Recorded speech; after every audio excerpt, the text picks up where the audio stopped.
alaikum warahmatullah. To ga ɗayan bidiyon ma da na alƙawaranta mana insha Allah rabbi na extension ɗin. Da farko browser da take supporting na wannan ɗin shine ana ce mata Kiwi browser. Bari mu shiga Google mu yi searching ɗinta. Ga ta nan. Sorry.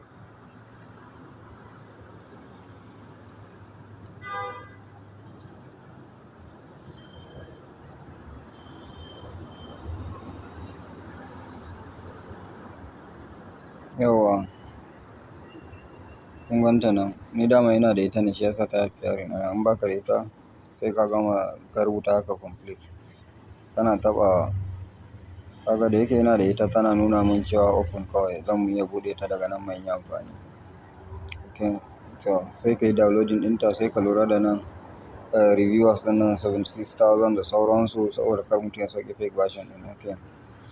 Bayan mutum ya sauke ta sai ya buɗe. Idan ka buɗe sai ka zo wajen search ɗin nan gashi nan. Gashi nan wajen search ɗin nan. Sai ka shiga ka rubuta MetaMask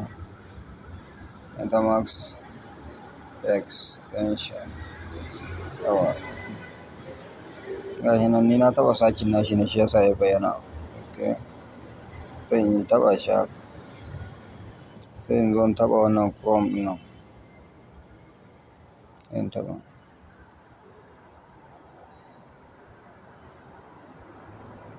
Yawwa. No. Wannan ya kamata ya kawo.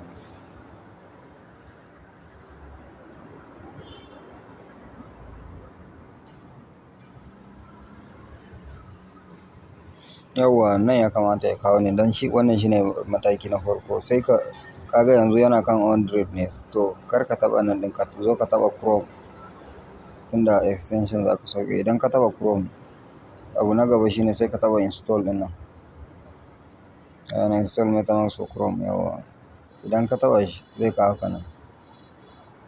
Idan ya kawo ka nan sai ka taɓa wannan add to Chrome ɗin nan.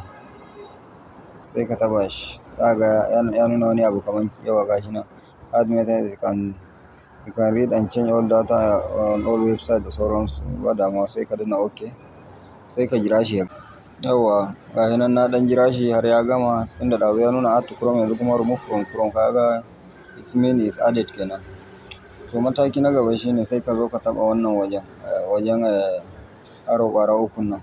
Gashi nan. Okay. Bari mu taɓa shi. Idan ka taɓa shi sai ka yi ƙasa. Ka yi ƙasa. Ka zo nan. In dai ka gan shi nan kun ga MetaMask ɗin nan. Kun gan shi nan. Wayan nan ma duk su ma extension wallet ne da nake da su. Sai ka taɓa kan MetaMask.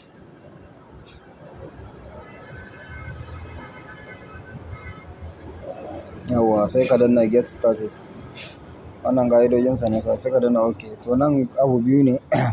Misali muna da wallet ɗin mun taɓa buɗe wallet to login ne kawai muke so mu yi sai mu zo mu yi import ɗin shi nan. In kuma sabon wallet ne sai kuma in zo in taɓa create wallet ɗin nan na ƙasan nan. Gashi nan. Create wallet. Yawwa. Kana taɓa create wallet nan zai buƙaci ka sa passport. Idan ka sa passport zai saya.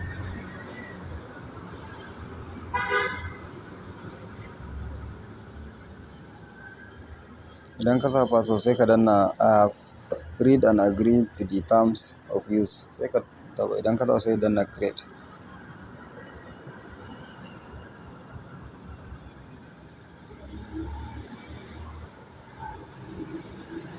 Nan duk wannan video tutorial ne wannan misali mutum bai san ya ake ba. Tunda yanzu mun sani sai mu danna next. Muna danna next kaga nan wajen makulli ɗin nan kalmomin suke cewa click here to reveal your secret word. Okay. Sai ka danna. Kana riya ya bayyana maka da su gashi nan sai ka rubuta su. Bayan ka rubuta su sai ka danna next. Okay. To nan sai ka ƙara danna nan. Nan wajen arrow ƙwara ukun nan. Idan ka danna shi sai ka dawo da browser ka akan desktop site gashi nan. Desktop site.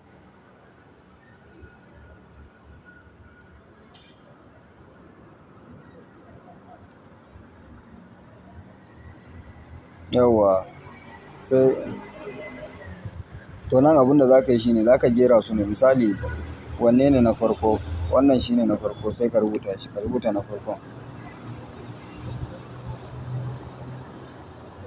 Kana taɓawa kawai wannan kaza, wannan shine na farko, wannan shine na farko, wannan shine na farko. Kana sa su daidai zai abun nan zai hau. Ka gane ai. Kana sa su. Yawwa kaga sai in danna confirm. Kaga yana ce min na sa su daidai kenan. Shikenan na ƙirƙiri wa extension wallet ɗina. To yanzu misali ina son sayi abu ko haka sai in zo in taɓa wajen swap ɗin nan. Wajen swap ɗin nan. Inda bari mu sa adadin kuɗin. Sai ka yi nan ɗin nan. 0.005 bits. Sai ka shiga wajen search ɗin nan ka yi searching na token in babu shi a nan ƙasa. Ok bari mu gwada kamar za mu sayi matic ko Shiba Inu. Sai mu danna review swap. Yawwa kaga yana ce min ga adadin Shiba Inu da zan samu da sauransu. In ina da kuɗin sai in danna swap amma yanzu tunda ba kuɗi bari muyi cancel nashi. To haka dai shine extension wallet. Yanzu misali in kana so ka yi wani abun testnet haka or something like that sai ka nemi link na website ɗin da za ka yi abun sai ka zo ka yi pasting nashi a browser nan. Bari in je in samu wani.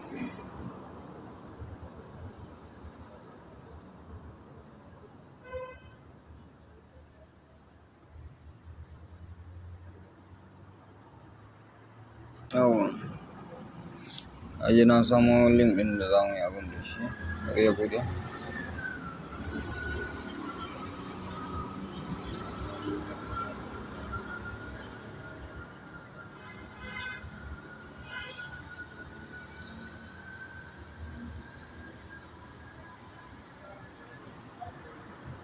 Yawwa sai in zo nan. Sai in yi pasting na link ɗin abun. Sai in danna.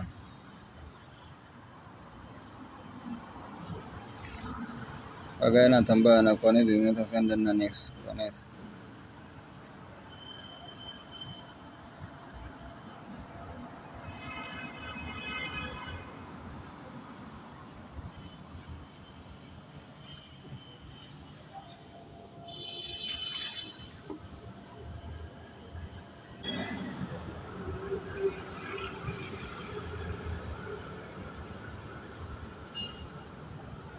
Shikenan kaga na yi connecting nashi.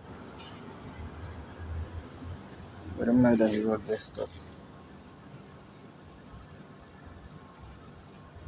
Ka gani? Shikenan na yi connecting nashi. Nan wai wajen siya ne in zan siya abu nan kuma in zan siyar haka. Shikenan. Nan kuma wasu options ne daban. To in sha Allahu mun gama. Da Allah.